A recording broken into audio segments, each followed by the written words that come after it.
datang pagi hari ini memohon anugerah untuk firman-Mu boleh diberitakan dengan seperti yang Tuhan mau, dan kami juga berdoa supaya telinga kami terbuka, pikiran kami diterangi, hidup kami diterangi oleh Tuhan.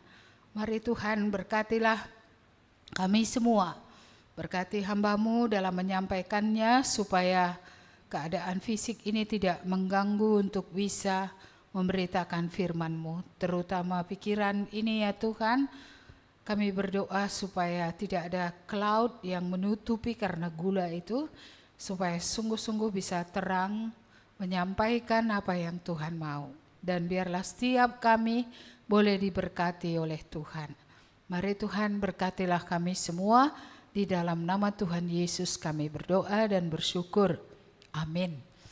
Silahkan duduk. Ya, nampaknya banyak yang pulang kampung ya. Setengah ini. Ya, kita bersyukur untuk kita yang masih tinggal di Medan. Ya. Saya dalam menutup tahun ini, karena sekolah minggu itu sudah Tuhan baik gitu ya. Dan bersyukur ya. Maka ya, saya pikir-pikirkan gini, pastilah semua orang di akhir tahun ya memikirkan apa yang telah terjadi sepanjang tahun itu, ya. Sehingga tahun depan pasti banyak orang yang akan bersaksi untuk mengucap syukur untuk kebaikan Tuhan ya. Karena kan kesaksian bukan pertobatan saja. Banyak kebaikan Tuhan yang kita alami dalam hidup kita juga bisa kita saksikan. Di awal tahun dulu, coba kita review sebentar, apa sih yang dulu menjadi doa kita? Apa dulu yang kita harapkan gitu ya? Kira-kira setelah setahun ini sudah, artinya apa yang diharapkan itu kira-kira sampai enggak ya? Ada yang kalian harapkan dulu? Loh, enggak ada yang berdoa di awal tahun? Ada. Terus bagaimana kira-kira? Iya, adakah pengharapan itu menjadi kenyataan atau bagaimana? Susah menjawabnya ya. Kok diem? Iya. Iya. Kecuali enggak pernah berdoa. Iya, tapi kalau berdoa menantikan Tuhan ya, pasti ya setelah sekian lama evaluasi kembali. Yang hal ini begini, yang ini begini. Jadi ada hal-hal yang sudah dijawab. Mungkin ada hal-hal yang belum juga dijawab sampai hari ini. Iya. Maka saya mau mengakhiri akhir tahun ini mengambil nats dari Lukas pasal 2 masih. Tentang 2 lansia yang kita akan pelajari, yang biasanya ini kita masukkan di Natal.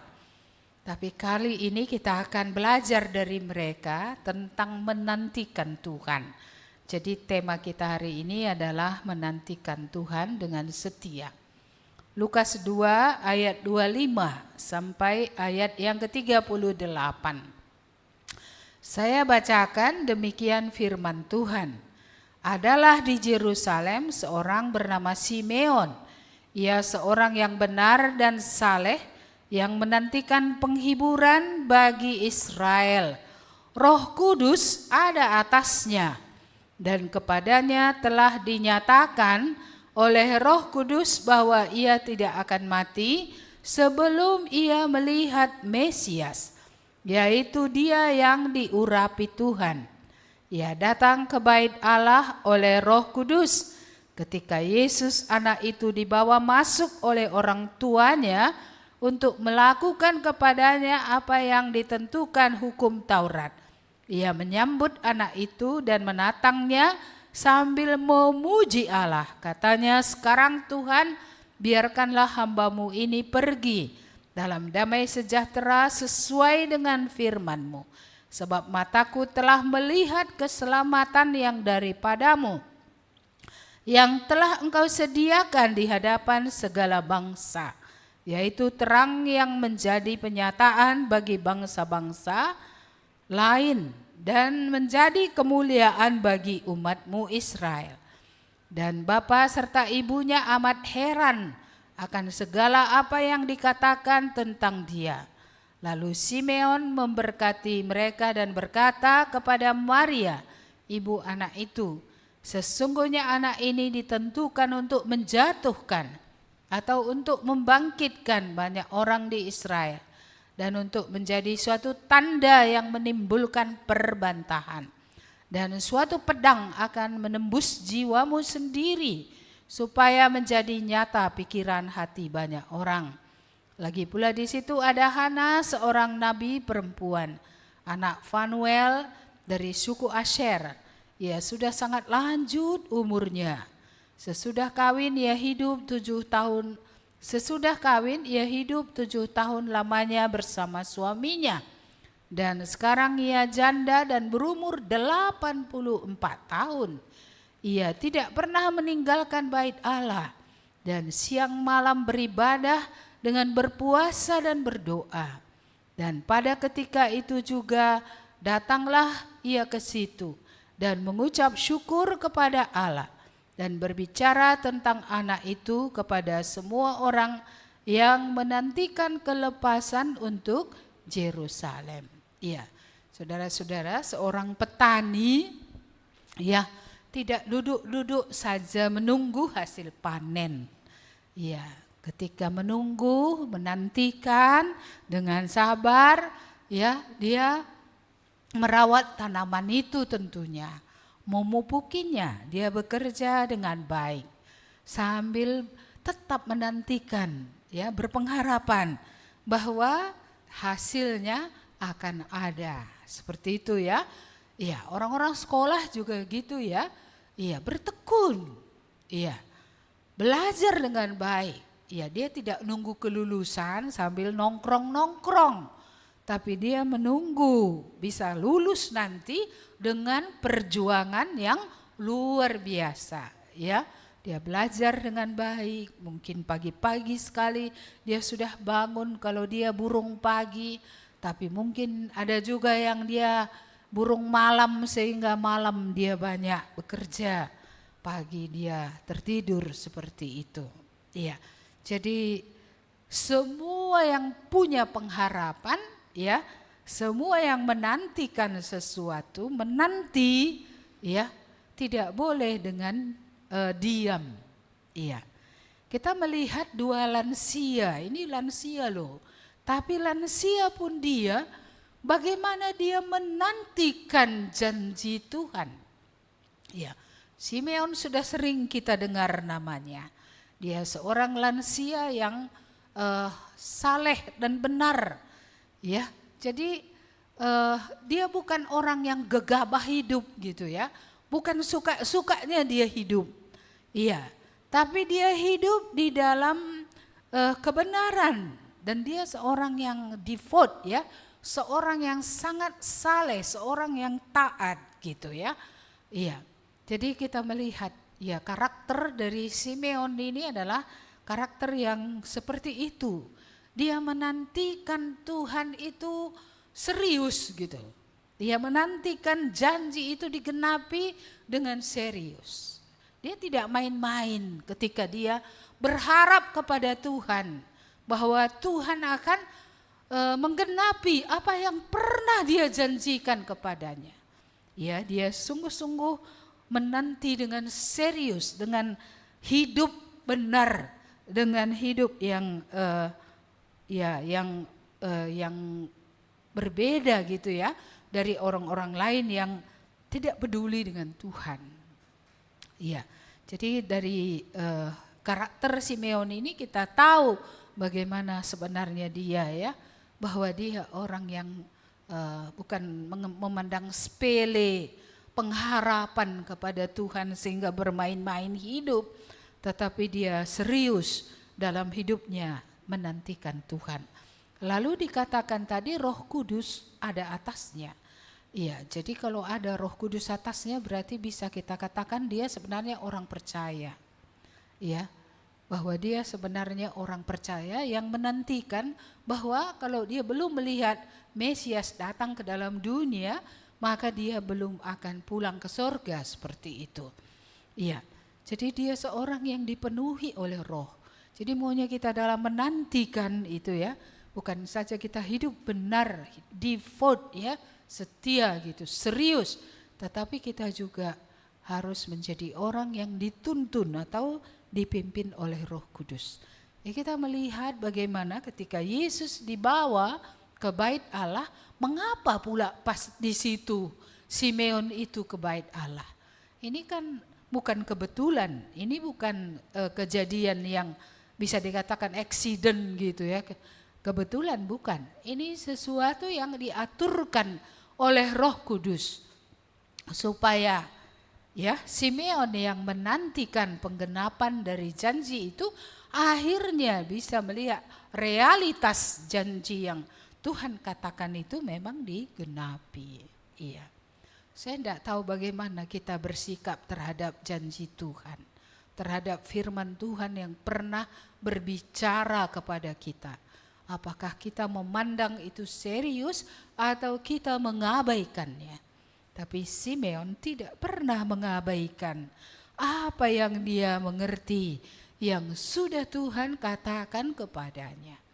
Iya, jadi dia menanti setahun, 2 tahun, saya tidak tahu sejak umur berapa. Dia sudah menantikan janji itu digenapi. Tapi nampaknya dia bukan seorang yang akan menyimpang oleh karena janji itu belum digenapi. Dia terus menantikannya dengan setia tadi. Karena dia percaya Allah tidak akan mengingkari janjinya. Allah tidak akan menepati, ya, tidak menepati apa yang dia katakan. Ya, itu mengingatkan kita akan banyak orang-orang ya yang menantikan Tuhan dengan setia ya. Iya, tadi sudah disinggung tentang Daud, sudah diurapi tapi tak langsung jadi raja. Ya, menunggu berapa tahun baru dia menjadi raja.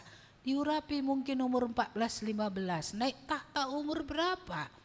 Iya, Abraham ada janji kepada dia. Iya, dan dia menanti. Iya, cukup banyak waktu dia menanti, 25 tahun. Sampai anak yang dijanjikan Tuhan itu keturunan yang daripada istrinya itu datang ke dalam dunia, akhirnya lahir. Artinya istrinya mengandung dan melahirkan bayi. Jadi ini adalah sebuah penantian yang panjang. Maka saya teringat tadi pasti ada doa-doa kita yang sudah didengar. Tapi mungkin masih ada doa yang ada di catatan kita yang masih tetap tertulis dan belum di checklist. Iya, bahwa itu sudah dijawab oleh Tuhan. Bapak Ibu yang dikasihi Tuhan, kita belajar seorang yang sudah lansia pun bisa sungguh-sungguh serius dan setia ya. Bukan orang muda saja yang bisa serius ya, tetapi orang tua. Jadi nampaknya menantikan Tuhan dengan setia ini tidak ditentukan oleh usia. Kalau usia muda bisa setia, kalau usia tua miring-miring gitu ya, enggak ada kayaknya seperti itu. Tidak ditentukan oleh usia, ditentukan oleh apa? Ditentukan oleh ya pengenalan akan Allah, iman kepada Allah. Ya, jadi Allah itulah yang menjadi pengharapan, itu yang menentukan. Kalau imannya ada, dia akan menunggu. Ya, kalau Allah pernah berkata-kata, dia akan menunggu apa yang dikatakan oleh Tuhan.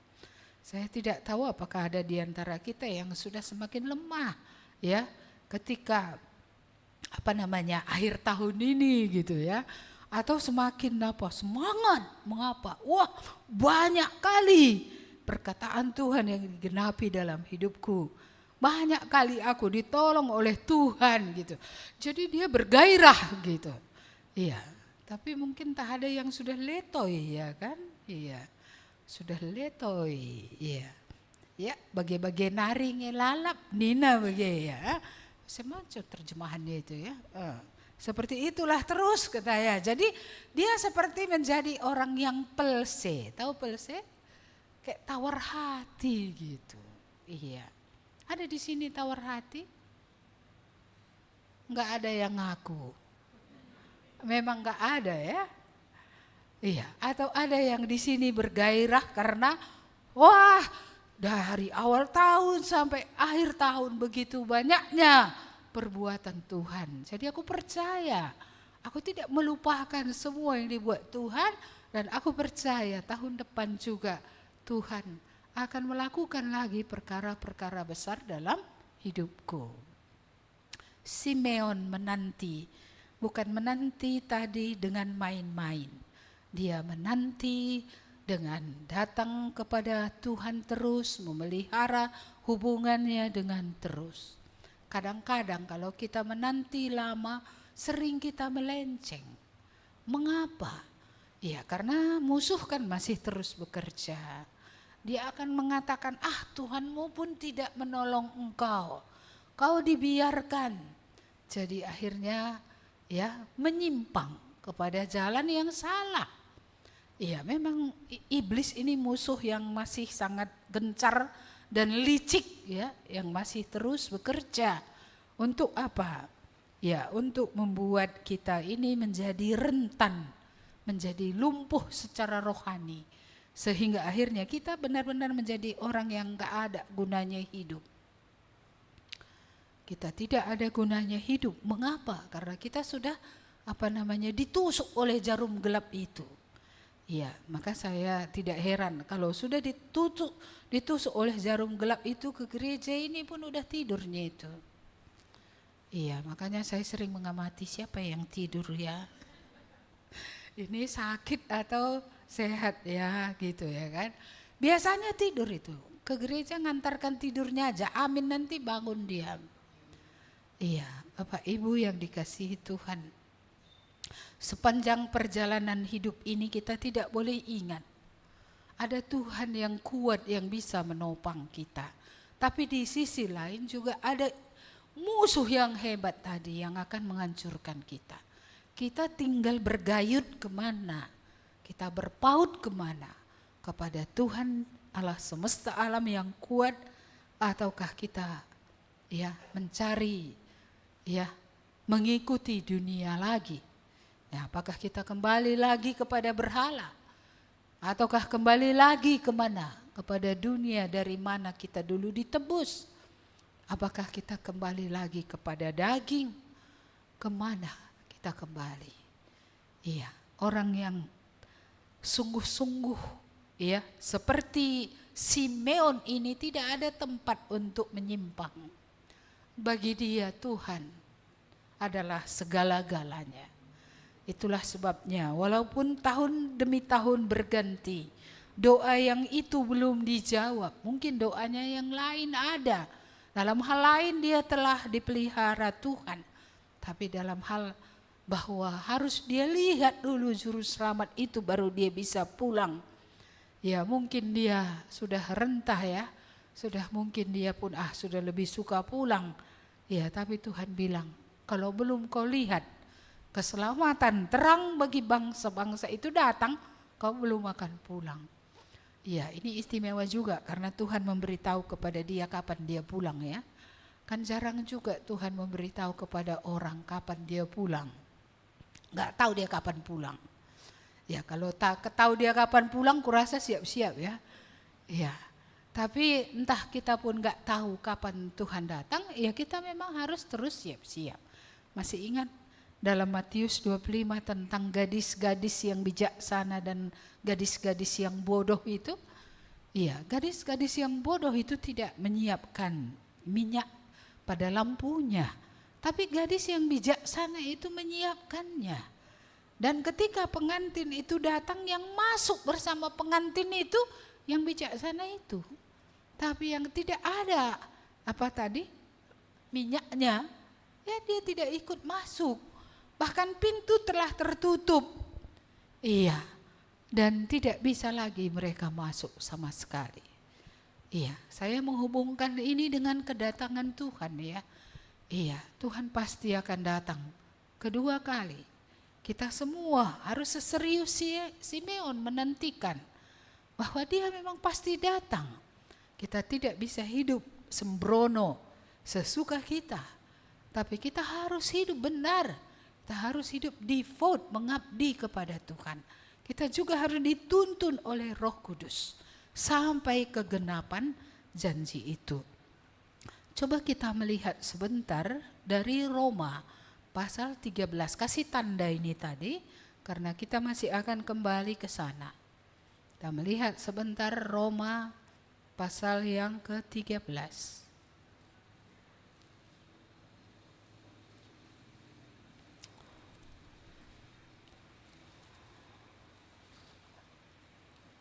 Roma pasal 13 mulai dari ayat 11. Saya bacakan, demikian firman Tuhan. Hal ini harus kamu lakukan karena kamu mengetahui keadaan waktu sekarang, yaitu bahwa saatnya telah tiba bagi kamu untuk bangun dari tidur. Sebab sekarang keselamatan sudah lebih dekat bagi kita daripada waktu kita menjadi percaya. Hari sudah jauh malam, telah hampir siang. Sebab itu marilah kita menanggalkan perbuatan-perbuatan kegelapan dan mengenakan perlengkapan senjata terang. Mari kita hidup dengan sopan seperti pada siang hari. Jangan dalam pesta pora dan kemabukan. Jangan dalam percabulan dan hawa nafsu. Jangan dalam perselisihan dan iri hati, tetapi kenakanlah Tuhan Yesus Kristus sebagai perlengkapan senjata terang, dan janganlah merawat tubuhmu untuk memuaskan keinginannya. Ya, jadi dikatakan sekarang sudah lebih dekat lagi waktunya daripada waktu kita baru dulu percaya. Ya, ini mengingatkan kita kedatangan Tuhan itu semakin dekat dan semakin dekat. Dan kita sungguh-sungguh tidak boleh tidur lengah. Ya, tidak boleh tidur secara rohani. Maksudnya bukan kamu gak bisa tidur malam. Justru malam kamu tidurlah. Jangan pula kamu ngapain malam-malam ya. Masih ada di sini main game malam-malam. Ya, menghabiskan waktu tak berguna malam-malam. Itu jangan lagi. Iya. Kalau kamu tidur malam, kurasa pagi bangunnya kamu. Ya, tapi kalau malam kamu tidur jam 12, macam mana kamu bisa bangun pagi lalu dalam keadaan yang segar? Secara fisik saja nggak bisa. Tapi ini yang dibicarakan adalah secara rohani. Bagaimana kita harus hidup seperti pada waktu siang. Karena waktu ini adalah waktu yang sudah semakin mendekat tadi. Dikatakan sudah jauh malam. Iya. Sudah siang, ya, jangan lagi lalap gitu ya dalam kehidupan yang lama. Apa yang dikatakannya di sini? Mari hidup dengan sopan. Ada 6 dosa di sini yang disinggung, yang kita tidak boleh hidup di dalamnya. Yang pertama adalah pesta pora. Ya, saya bersyukur kita nggak pesta pora Natal ya, nggak pesta pora pula nanti tahun baru sampai mabuk-mabuk gitu ya. Enggak ya, tapi kalau orang tidak mengenal Allah kesempatannya kali itu, iya kan, dia mau merkibot lah sampai pagi menari-nari barangkali ya, iya. Dan yang kedua mabuk, sampai mabuk, minum gitu ya, sampai tidak sadarkan diri, iya. Apalagi dosa yang di sini ditegur, jangan dalam percabulan dan hawa nafsu. Jadi ini banyak juga menjadi pelarian orang tadi di tengah penantian ya dari Tuhan. Mereka hidup dalam percabulan, mencemarkan diri, melakukan dosa-dosa seksual yang tidak berkenan kepada Tuhan. Bahkan ada yang dipenuhi oleh hawa nafsu pikiran kotor, pikiran-pikiran yang najis. Bapak Ibu yang dikasihi oleh Tuhan, dunia di mana kita hidup memang ya begitulah. Makanya seperti sering saya bilang, rumah kitik-kitik ini enggak tutup-tutup. Mengapa enggak tutup? Karena adanya pasiennya, walaupun aku enggak pernah melihat seorang pun masuk. Iya kan, karena depan ini kan, enggak pernah aku lihat orang masuk. Tapi itu enggak tutup kan berarti itu berarti beroperasi. Berarti dia masih ada income, maka dia masih bisa beroperasi. Jadi dunia hari ini waspada, dosa seks ini akan merajalela ya di mana-mana. Itu sebabnya setiap kita ya menjaga diri kita di hadapan Tuhan. Setiap keluarga sadar bahwa kamu sudah berkeluarga. You are not single anymore. Kamu bukan single lagi. Kamu punya suami, kamu punya istri. Iya, karena baru-baru ada kejadian lagi. Ada seorang laki-laki punya istri. Dia ketemu dengan pacarnya di kerja-kerja. Lalu entah bagaimana, nggak tahu kita. Dia menyimpang dengan pacarnya itu ke rumah kiti-kiti itu. Iya, bayangkan istrinya ada di rumah. Dan istrinya ya merasa tentu nggak nyaman walaupun nggak ngerti mengapa. Ya, tapi laki-laki ini saya tidak tahu, jahat tapi jujur. Dia bilang apa yang dilakukannya, coba. Ya, jadi istrinya pun jadinya menjadi meratap gara-gara itu. Ya, kejujurannya memang kita patut acungi jempol. Tapi kesalahannya itu kan fatal. Itu bukan sesuatu yang bagi perempuan semudah itu untuk melupakannya. Bahkan butuh tahun-tahun yang panjang untuk nanti dia bisa melupakannya. Karena apa? Dia akan ingat, ini suamiku sama orang. Iya, itu adalah hal yang memang sangat menyedihkan. Tapi inilah dunia di mana kita hidup hari ini. Iya, saya pernah interogasi Leo itu kan pernah bawa grab gitu ya, Maxim atau apa. Itu perempuan yang diboncengnya itu mengajak dia loh. Bukan dia yang mengajak, perempuan itu ngajak, perempuan itu yang ya istilahnya seperti tidak bermoral.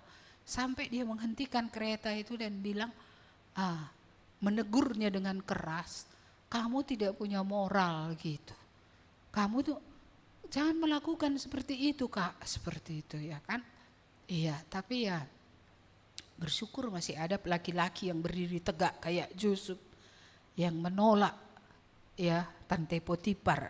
Ini nggak tahu Tante Potifar apa, tapi yang jelas dia menolak. Jadi bagi orang muda kita ini pun sekarang anak kita laki-laki bahaya. Dulu kan anak perempuan yang kita jaga kan. Iya, anak perempuan bahaya nanti ini kita bilang. Sekarang anak laki-laki pun seperti itu. Iya, makanya dunia memang sudah semakin gelap. Tetapi orang percaya inilah yang harus terus dikuduskan. Terus hidup di dalam Tuhan. Walaupun berbeda, walaupun entah ditokohi orang, dicakapkan orang karena itu. Tapi hidup ini hanya sekali. Oleh karena itu kita tidak boleh menyesali nanti apa yang kita jalani. Maka mari ya, iya, kalau sudah pernah salah, sudah datang kepada Tuhan, jangan pernah mengulanginya lagi. Iya, memang kita harus bersedia berbeda. Walaupun orang bilang, wish, gak bergaul katanya, gak usah bergaul. Daripada bergaul lalu kemudian sesat. Iya, kadang-kadang demi mempertahankan supaya kita tidak lenyap, ya memang kita harus batasi dulu pergaulan itu. Iya, karena kalau kita bergaul gak bisa kita menahan diri, kita belum menang, lalu apa yang akan terjadi? Iya, makanya kalau mulai lagi kedai kopi, mulai lagi gitu kan. Iya, bayangkan pasti ikut-ikut, pertamanya nengok-nengok itu. Iya, tapi kemudian kayak mana gitu ya. Iya, jadi ini memang betul-betul kita harus waspada segala dosa yang berhubungan dengan seksual. Jangan dalam perselisihan dan iri hati. Jadi kita melihat di sini ada perselisihan, berarti banyak nanti yang berselisih di dunia ini. Saudara bersaudara, ya kan, berselisih. Tahun baru pun tak bisa ngumpul, ya kan. Udahlah dia di situ, aku di sini. Kan gitu ya, ada perselisihan. Dan yang paling parah, perselisihan kan masuk ke gereja juga.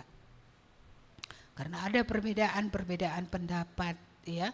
Itu membuat orang berselisih. Padahal kalau kita menahan diri, kan kita tidak harus berselisih. Kita mendoakan jikalau enggak sependapat, kita doakan supaya mendapat solusi yang terbaik seperti itu. Ya, tapi kan ada orang, apalagi orang Karo ini kan sangat perasa. Ketika kita menolak ketika kita menolak pendapat, dia merasa dia yang ditolak. Padahal pendapat dan dia kan hal beda itu. Iya, orangnya kan nggak kita tolak, pendapatnya yang nggak cocok. Jadi kalau pendapat ini nggak cocok, ya didoakan bagaimana supaya pas. Kan orangnya nggak ditolak. Tapi mengapa kita langsung merasa ketika pendapat kita itu ya berbenturan gitu ya, kita terus merasa aku tidak dikasihi, aku diasingkan, aku tidak dihitung. Kenapa kok langsung muncul seperti itu? Kita tetap dikasihi, kita tetap diperdulikan. Cuma pendapat itu kalau belum itu yang cocok, ya harus digumulkan lagi bagaimana supaya benar di hadapan Tuhan. Karena kita ini semua mencari wajah Tuhan. Bagaimana supaya benar secara pribadi, secara gereja kita mencari bagaimana supaya benar menurut Tuhan. Kan kita nggak bisa ikuti pribadi-pribadi ya. Ya, benar menurut ini gitu ya. Kita harus sungguh-sungguh menggumulkan itu supaya bisa menjadi baik. Ya, jadi perselisihan. Ya, bahkan sikit-sikit sakit hati gereja pun enggak. Salah Tuhan di mana?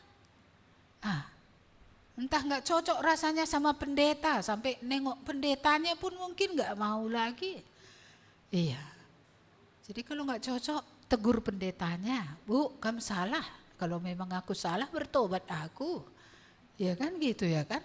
Ya kan, aku juga kan manusia. Aku belum sempurna. Di sana sini mungkin masih ada kekurangan. Ada kekurangan, mari bicara. Kan gitu ya. Iya, jadi jangan akhirnya nggak datang kepada Tuhan karena nggak senang dengan si anu. Ya kan, itu sudah sama dengan cerita Pak Bangun dulu, orang cari obat datang ke kampung gitu ya. Ya tapi karena lihat orang di pinggir jalan yang nggak cocok rasanya, sampai obat yang bisa didapatnya pun nggak diambilnya lagi. Ya lebih suka dia mati gitu ya kan. Ya ini kan sudah kerja kegelapan kalau seperti itu. Ya jadi gesekan itu ada, suami istri berbeda pendapatnya berbeda, kasih jangan hilang. Iya kan, kamu nggak bisa dipisahkan sampai kapan? Sampai maut memisahkan. Jadi tetap kasih itu ada, berbeda pendapat bisa ada. Tapi dalam berbeda pendapat inilah kita datang kepada Tuhan. Dua-duanya ya, suami dan istri, supaya akhirnya kita tahu apa yang Tuhan mau sebenarnya dalam hal itu. Jadi mari kita keluar dari kegelapan ya. Dan di sini ada iri hati ya. Iri hati ini pun banyak juga di antara orang percaya ini. Iri dia orang lain lebih maju rohaninya. Iri dia orang punya talenta lebih banyak. Iri dia diberkati lebih banyak gitu. Di sini nggak ada itu ya. Di sini kalau orang diberkati syukur, mudah-mudahan pindah sebagian sama aku gitu ya. Tapi tidak iri ya, tidak mengharapkan. Tapi ya kalau dibagi puji Tuhan, kan gitu ya kan. Nggak lagi iri kita orang punya talenta ya. Iya. Jadi suaranya begitu, aku pun mau nyanyi melengking gitulah. Ya ketika dia nyanyi gitu orang mau puji Tuhan, ketika kita nyanyi tutup telinga orang. Iya itu memang bukan bagian kita. Ya sudah, dengan suara kita apa adanya sajalah kita memuji Tuhan. Dengan talenta kita, dengan karunia kita. Ya gereja-gereja pun kan gitu juga, bersaing kan gitu ya. Iya maunya begini. Ya kadang apa yang dia kerjakan gak bisa kita buat, lalu kayak mana? Bukan itu bagian kita. Jadi nanti kita stres, apa yang ada Tuhan berikan pun gak bisa lagi kita kerjakan. Ya jadi kalau gak bisa lagi kita kerjakan apa yang ditaruh Tuhan, lalu mau macam mana? Kita mau menjadi seperti orang lain. Ya kita gak bisa seperti orang lain, dialah dengan nomor sepatunya. Dengan seluruh kemampuan yang Tuhan berikan padanya. Tapi padaku apa yang Tuhan berikan itu yang harus kupertanggungjawabkan. Secara maksimal aku harus mempertanggungjawabkan itu di hadapan Tuhan. Iya, jadi begitu ya. Nah, ini hanya sebagian yang disebut di sini. Jadi kalau nggak ada daftar ini, nggak apa-apa dosa yang itu boleh kulakukan. Ya enggak ya, bukan berarti begitu. Ya seperti yang sering kita, ya saya rasa di remaja, di orang tua seringkali disebut itu tentang HP itu ya itu betul-betul memang kita harus menjaga diri. Baik dari film-film yang tidak baik, baik tadi dari judi-judi ini ya. Ya ada orang yang terus minjam, sama ibu pun minjam gitu. Kenapa kau minjam? Suaminya berjudi, jadi gimana? Seperti itu ya kan. Jadi kupikir kayak mana lah pada zaman ini, sudah uang pun didapat sedikit berjudi lagi. Iya, ada itu terjadi ya. Ada yang seperti itu. Kenapa kalian kekurangan? Kau kerja, suamimu kerja, aku bilang. Kenapa kau kayak gitu? Iya, itulah. Tutup gali hutang. Ya maka Tuhan bilang jangan berhutang. Cuma belum bisa nggak berhutang kayak mana ya gitu. Ya berdoalah supaya Tuhan tolong. Supaya pada akhirnya Allah yang besar itu bisa kita lihat kuasanya. Ya, supaya kita juga bisa mengelola seberapa yang ada itu. Supaya kita mencukupkan diri dengan apa yang ada. Kita tidak hidup mewah, kita hidup sederhana, kita hidup simple life. Cukupkanlah dirimu dengan apa yang ada padamu. Ya, apalagi sekarang kebutuhan anak kita semakin berat. Karena uang sekolah naik. Belanja-belanja juga naik loh. Ini tahun baru ini. Ya kan, beli sayur pun mahal. Beli sayur, iya, saya membawa uang 3 juta belanja. Yang dibawa ke rumah sedikit kali bingung aku. Loh, mau berapa lama ini cukup yang kubawa ini? Syukurnya lewat sebulan cukup.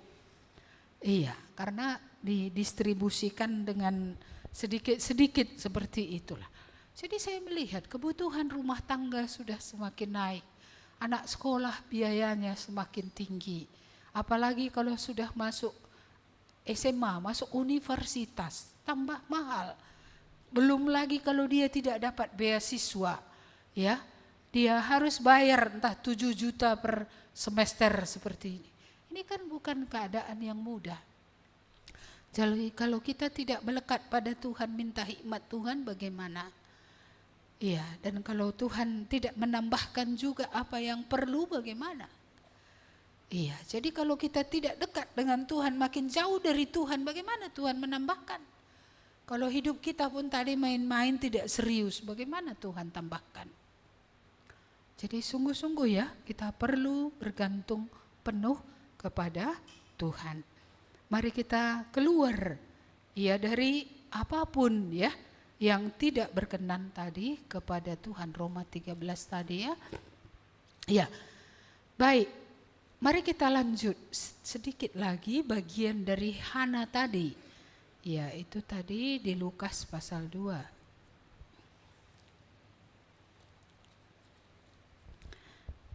Iya. Di Lukas pasal yang kedua.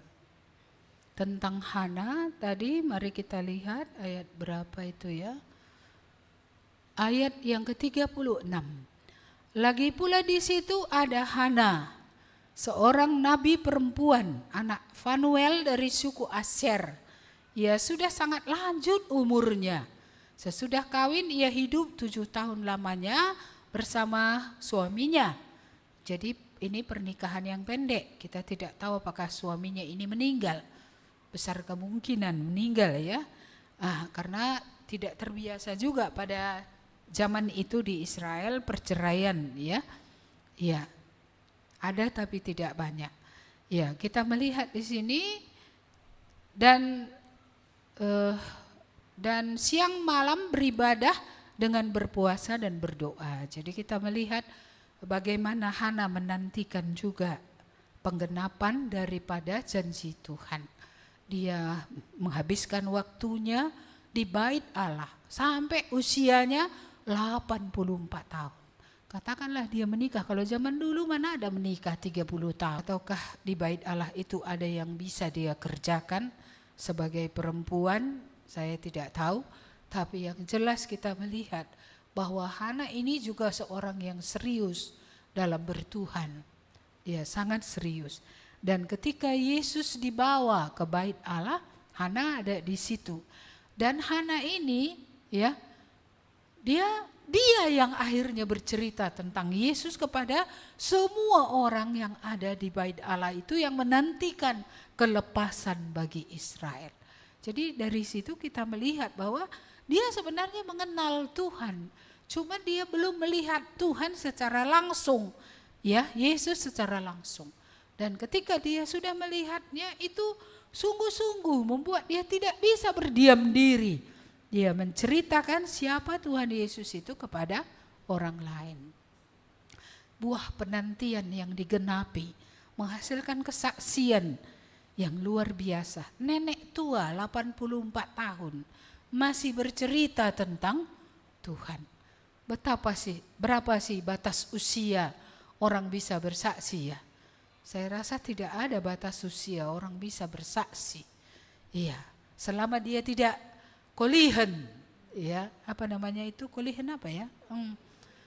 Pikun, selama dia tidak pikun, selama dia masih normal dalam berpikirnya, ya, dia masih bisa bersaksi. 84 tahun loh. Iya, bayangkan, kamu masih muda lagi, kapan kamu pernah bersaksi? Iya, apakah belum bertemu Tuhan maka belum bersaksi ya? Iya, kalau sudah ketemu Tuhan jangan tutup mulut. Ceritalah tentang Tuhan kepada orang lain. Hana nggak bisa ditutup mulutnya. Sesuatu yang indah, sesuatu yang hebat, yang menyelamatkan, ya, dia tidak bisa menutup mulutnya.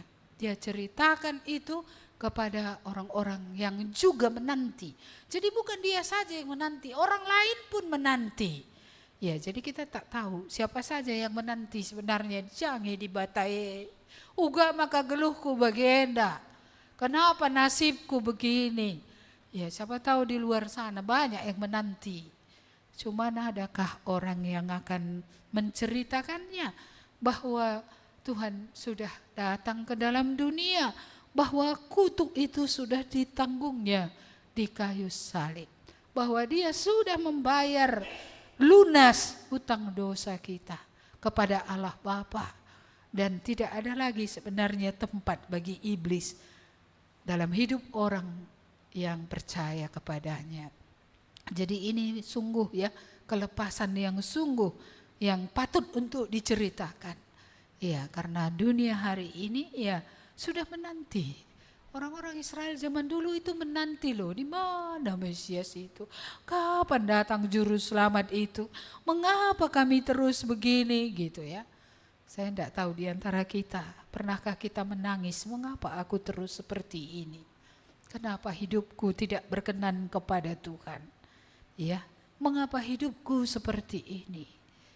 Mengapa tidak genap firman Tuhan itu? Kalau Tuhan mengatakan Bapamu di surga memelihara, tapi enggak terpelihara aku. Kenapa?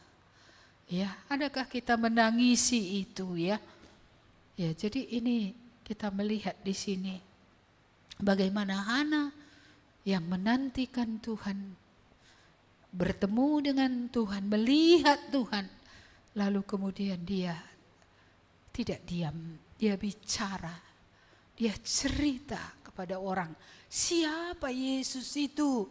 Bayi yang baru datang dibawa ke bait Allah itu, siapa dia? Iya, pastilah Hana menceritakan tentang Yesus, Juru Selamat dan Tuhan. Ya, berbeda sedikit tadi dengan siapa namanya, si Simeon. Simeon juga cerita bahwa Yesus itu adalah Juru Selamat dan Tuhan. Tetapi dia ada kalimat lain tambahan yang disampaikannya. Apa yang dikatakannya? Yesus ini akan merubuhkan. Yesus ini juga akan membangkitkan. Jadi tergantung kepada sikap orang terhadap dia. Kalau orang menerima dia, orang itu akan dibangun. Tapi kalau orang itu menolak dia, tidak menerima dia, itu akan runtuh. Dan dikatakan tadi di sini bahwa dia akan menjadi perbantahan. Iya, maka kita kalau cerita tentang yang lain-lain kita tak berbantah-bantah ya. Tapi udah cerita kita tentang Yesus kepada orang di sekeliling kita, ya memang akan menjadi perbantahan. Karena mereka tidak bisa menerima Yesus itu dari surga. Mereka tidak menerima Yesus itu Allah yang berkuasa, yang padanya tidak ada yang mustahil. Mereka tidak bisa menerima itu. Iya, tapi kita yang diberikan oleh Roh Kudus, ya, pengertian, kita bisa menerima. Dia memang juru selamat. Enggak masuk akal kalau ada juru selamat dari dunia ini, karena semua orang telah berdosa. Lebih masuk akal juru selamat itu tidak dari dunia ini, tapi dari sorga. Iya, dan juru selamat itu tidak boleh orang berdosa. Ya, juru selamat itu harus orang benar yang dapat menggantikan kita, yang dapat memuaskan Allah, membayar lunas hutang dosa orang berdosa. Ya, jadi lebih masuk akal itu daripada dari dunia ini orang yang berdosa diangkat tinggi-tinggi menjadi juru selamat. Gak ada juru selamat dari dunia ini. Juru selamat datangnya dari atas. Jadi memang tentang Yesus ini Simeon sudah menubuatkan dia akan meruntuhkan. Ya, maka siapa yang terus melawan dia, siapa yang terus memberontak, siapa yang terus tadi hidup di dalam dosa, ya, itu akan diruntuhkan. Makin buruk bukan makin baik, lebih buruk dan lebih buruk lagi. Tetapi orang yang sungguh-sungguh merendahkan diri, bersujud di bawah kakinya, ya, menerima dia, menghormati dia, mengikuti dia dalam segala keadaan, ini yang akan diangkat, ini yang akan dibangun oleh Tuhan sendiri. Iya. Dan memang, ya, tadi banyak pendapat, tapi banyak pun pendapat, tiap-tiap orang harus bertanggung jawab atas keputusannya, atas responnya terhadap Yesus. Tidak ada orang bisa, aku nanti enggak diadili, enggak ada. Semua orang harus bertanggung jawab. Apa sikapnya terhadap anak Allah yang dikirim oleh Bapa dari surga, yang sudah lahir ke dalam dunia, bahkan yang sudah mati, bahkan yang sudah membayar lunas hutang dosa setiap orang yang mau datang kepadanya. Iya, jadi kita melihat kepada Maria dikatakan sebuah pedang akan menembus jiwamu. Artinya ada waktu nanti di mana Maria akan merasa, ya, sangat sedih, ya, sangat sedih. Karena sebagai manusia dia akan melihat Yesus itu begitu menderita, itu akan menusuk jiwanya. Iya, tapi di sisi lain rencana Allah harus digenapkan. Yesus memang harus naik ke kayu salib, karena tidak ada yang dapat membayar lunas hutang dosa manusia kepada Allah selain Dia. Tidak ada siapapun, hanya Dia. Iya, maka hanya Dialah yang bisa menjadi juru selamat. Entah orang menolaknya atau tidak mau menerimanya, merekalah yang akan diruntuhkan, mereka yang akan rubuh.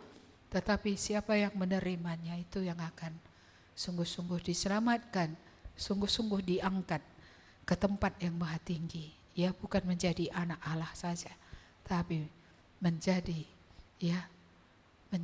orang pewaris dari kerajaan Allah.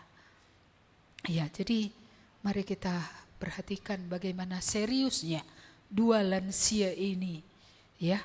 Jangan kalah sama lansia, ya. Iya, jangan kalah sama lansia. Ini lansia udah 84 loh. Iya, kita masih muda. Iya, bagaimana kita harus menantikan Tuhan dalam hidup ini. Kedatangan Yesus pertama kali sudah genap. Kedatangan Yesus kedua kali juga akan genap. Kita sedang menanti hari-hari itu. Mari kita menanti bukan dengan berdiam diri. Mari kita menanti dengan serius, menjaga hidup kita benar. Kita bekerja keras juga, ya. Mari kita menanti dengan memelihara firman Tuhan, memelihara hubungan dengan Tuhan, dengan mengerjakan apa yang Tuhan masih percayakan untuk kita kerjakan, supaya pada hari Dia datang, ya, Dia akan berkata kepada kita, hai hambaku yang baik, mari masuklah dalam kebahagiaan Tuhanmu. Amin. Mari kita berdoa. Tuhan, kami bersyukur di penghujung daripada minggu terakhir ini, kami boleh diingatkan kembali tentang Tuhan. Bagaimana Engkau ya Tuhan menggenapkan janji-Mu. Bukan janji-janji di masa lalu saja, tetapi janji di masa yang akan datang pun tidak ada satu pun yang bisa menggagalkannya. Karena Engkaulah Allah yang tidak berubah. Engkau bukanlah Allah yang curang, tapi Engkau Allah yang perkataanmu genap ya Tuhan, jadi ya Tuhan. Karena itu biarlah kami semua boleh memiliki hati yang sungguh-sungguh serius dalam menantikan Tuhan. Kami tidak lagi menanti Tuhan datang pertama kali, tapi kami menanti Tuhan datang kedua kali, di mana pada hari itu Dia akan memisahkan antara kambing dan domba. Dia akan memisahkan orang benar dan orang berdosa.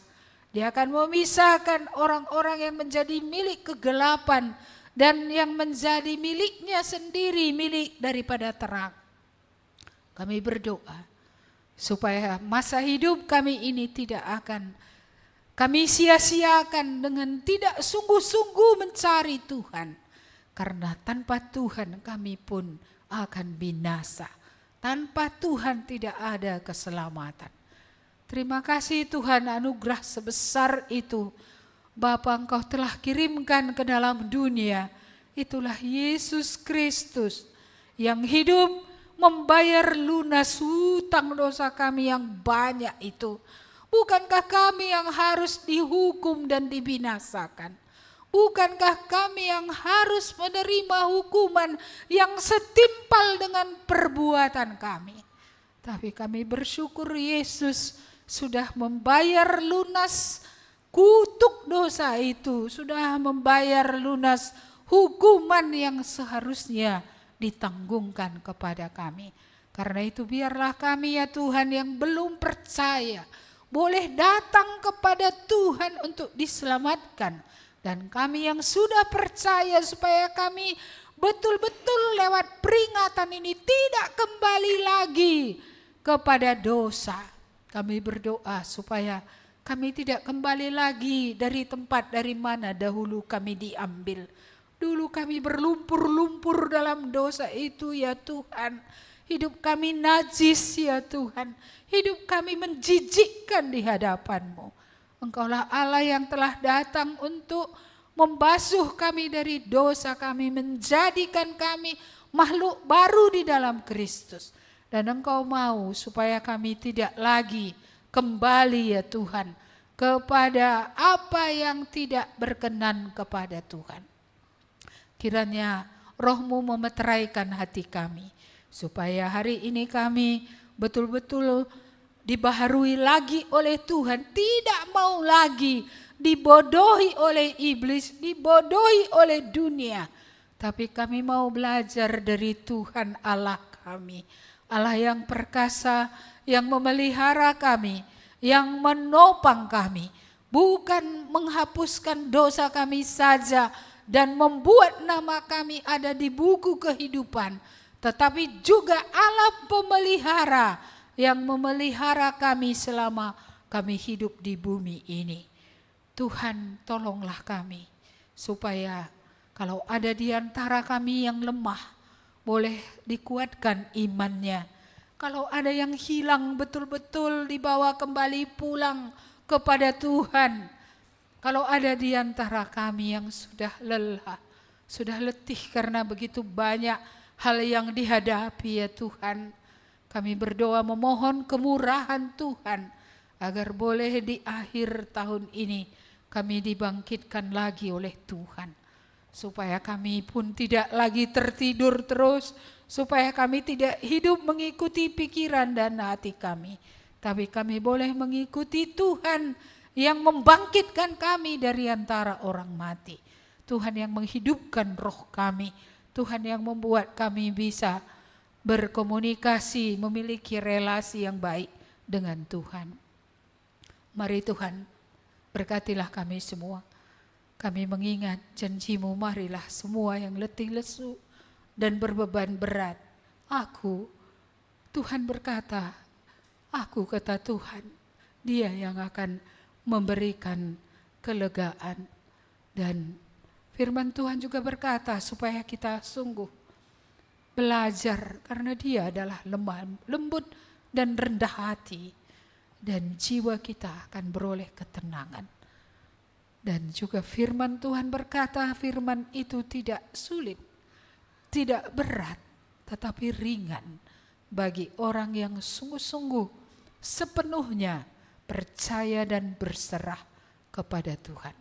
Tuhan, kami mau mengakhiri tahun ini dengan mengakui Engkau Allah yang sempurna.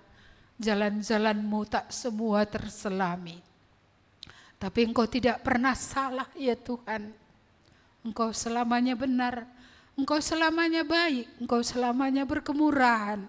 Engkau selamanya berbelas kasihan. Biarlah kami semakin mengenal Engkau dalam hidup kami Tuhan, satu-satunya pengharapan penolong, satu-satunya kekuatan, satu-satunya penyelamat, satu-satunya. Kiranya kami sungguh percaya penuh dan menyerahkan hidup kami kepadamu. Hamba-Mu berdoa Tuhan untuk tiap umat-Mu ini. Hamba tidak tahu pergumulan mereka masing-masing. Tetapi Engkau tahu ya Tuhan. Karena itu hamba-Mu hanya bisa menyerahkan mereka kepada Tuhan. Kiranya kemurahan Tuhan turun atas mereka. Supaya sungguh mereka diberkati dengan pengampunan itu, dengan keselamatan itu, dengan berbagai-bagai berkat rohani, dan juga berbagai-bagai berkat jasmani. Mari Tuhan, berkatilah kami semua. Siapkanlah kami untuk masuk ke tahun yang akan datang dengan iman bahwa Engkau yang telah menolong kami, Engkau yang akan meneruskan lagi menopang hidup kami ini ya Tuhan. Engkau tahu betapa rapuhnya kami, Engkau tahu betapa fananya kami, tetapi Engkau menopang kami, Engkau mengasihi kami ya Tuhan. Kami sungguh mau bersyukur, kami sungguh mau memuji Engkau ya Tuhan. Kami mau Engkau ditinggikan dalam hidup kami. Jemaat, pulanglah, terimalah berkat Tuhan. Damai sejahtera yang berasal daripada Allah, yang berbeda dengan yang diberikan oleh dunia. Kiranya memerintah dalam hati dan pikiranmu. Kiranya Engkau menunjukkan matamu kepada Tuhan. Pada Tuhan tidak ada yang mustahil. Dialah Allah yang mengampunimu. Dialah Allah yang menyelamatkan. Dan dialah Allah yang dapat menolong engkau ketika engkau merendahkan diri dan mensucikan diri dari segala yang jahat. Biarlah anugerah Tuhan itu menyertai kita di dalam Yesus Kristus dan di dalam Roh Kudus yang diberikan kepada kita. Amin. Kepada Allah beri puji.